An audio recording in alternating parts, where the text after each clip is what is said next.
तुमच्या आमच्या बोलण्यात एक शब्द नेहमी येतो, शास्त्र. शास्त्र म्हणजे काय? शास्त्र म्हणजे दुसरं तिसरं काही नसून वेद आणि उपनिषद यांचा जो संग्रह आहे त्याला शास्त्र असं म्हणतात.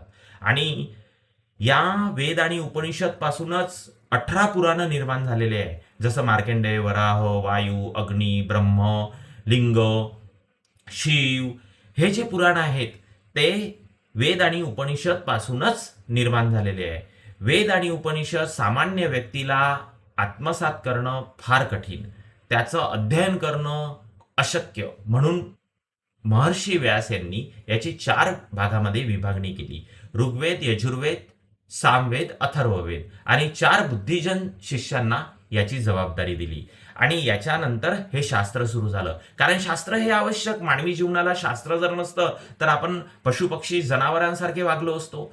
काही आधारच नसता जीवन जगण्याला. म्हणून हे शास्त्र निर्माण झालं. आणि त्याच्यामध्ये येतं वेदांत, अनेक सिद्धांत सांगितलेले आहे.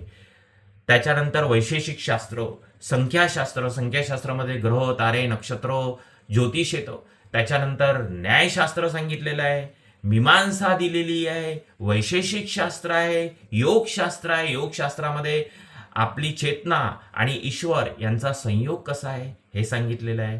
गोत्र सांगितलेलं आहे. गोत्र म्हणजे आपलं वंश, कुळ, आपलं जे मेन कुळ आहे त्याला गोत्र असं संबोधतात. समजा जर गोत्र माहीत नसेल तर कश्यप म्हणायला काही हरकत नाही, कारण कश्यप ऋषी पासूनच बरंच काही निर्माण झालेलं आहे. हे ब्रह्मांडच आहे पूर्ण.